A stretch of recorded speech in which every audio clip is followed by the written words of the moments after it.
নমস্কার বন্ধুরা, পার্ট 4 পর্বে আপনাদের সবাইকে স্বাগত। আজকে সকাল সকাল সবাইকে নিয়ে বেরিয়ে পড়েছি সাইট সিনে। আপনারা দেখতে থাকুন আমাদের সঙ্গে। কত জায়গায় ঘুরছি।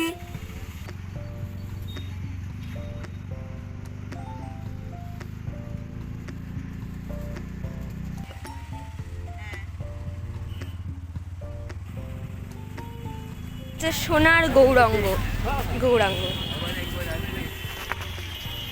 চলুন।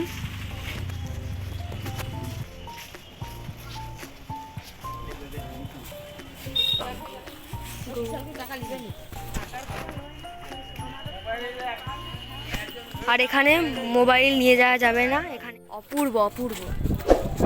এবার আমরা যাচ্ছি ওইদিকে আরো মন্দির আছে, চলুন দেখা যাক। একটা ভিডিও করো বাবা, তুমি একটু ধরো না। কোনটা ধরবো? ফোনটা হচ্ছে ভিডিও নাকি? হ্যাঁ হচ্ছে। এটাই মনে হয় শুভ ওটা দেখিয়ে দাও।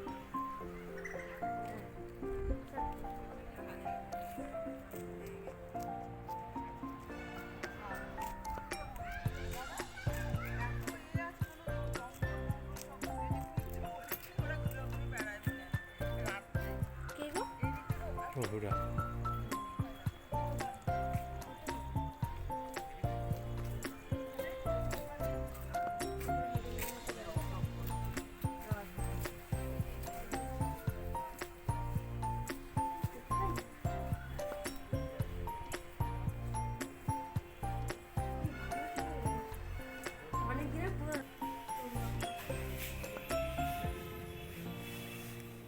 ছবি এটা না, এটা ছবি।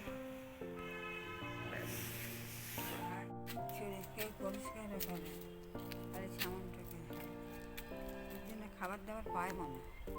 হুম, আস্তে আস্তে তুমি এখানে দাঁড়াও, আমরা এই তো এখান থেকেই দেখা যাচ্ছে।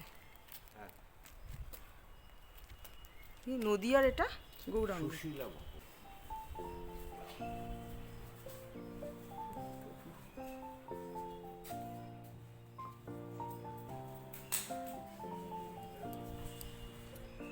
আমরা এখন বেদি হনুমানের মন্দিরে আমরা এসেছি। দেখুন, দেখা যাক এখানে অ্যালাউ আছে কি নেই। নোটিশ বোর্ড, এন্ট্রি ফিস 5 টাকা, keep your shoes umbrella camera outside, মানে অ্যালাউ নেই। ওই তো বলে দিয়েছে, তাহলে এটা এখানে রেখে দিয়ে যেতে হবে। ঠিক আছে।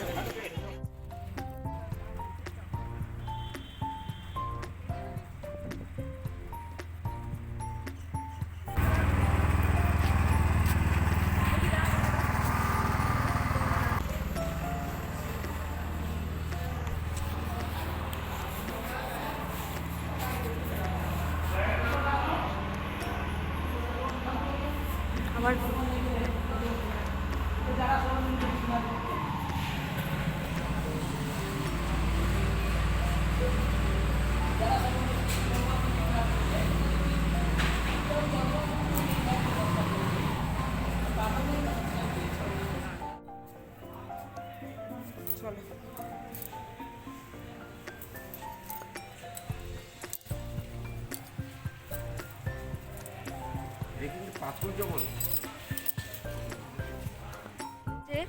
জগন্নাথ দেবের শ্বশুর বাড়ি, মানে মা লক্ষ্মীর বাপের বাড়ি।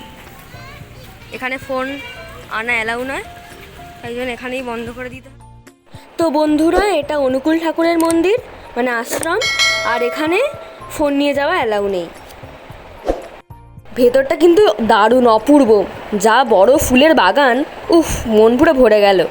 এবং এরপরেই আমাদের রওনার পালা। দেখুন বন্ধুরা, আমরা এখন ট্রেনে উঠে গেছি। এবার আমাদের বাড়ির উদ্দেশ্যে আমরা রওনা দিলাম। দেখুন কিছু দৃশ্য আমাদের ট্রেন থেকে। বন্ধুরা, আমাদের ট্রেনের নাম শতাব্দী এক্সপ্রেস এবং এখানের খাবার দাবার মারাত্মক সুন্দর। এবং দেখুন বন্ধুরা, এখানে আমাদের নিউজ পেপার প্রোভাইড করেছে। দেখুন এখানে মা ঠাকুমা।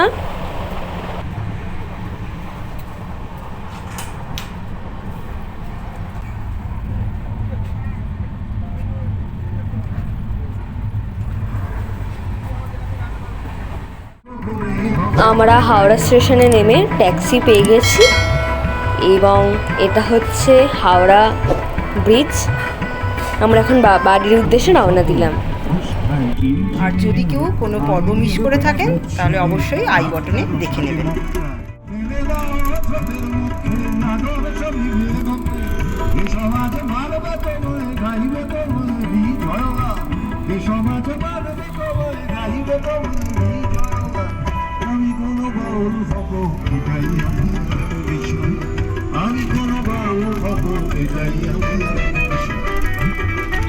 তাহলে এখানেই আমার পুরী ভ্রমণ পর্ব শেষ করলাম।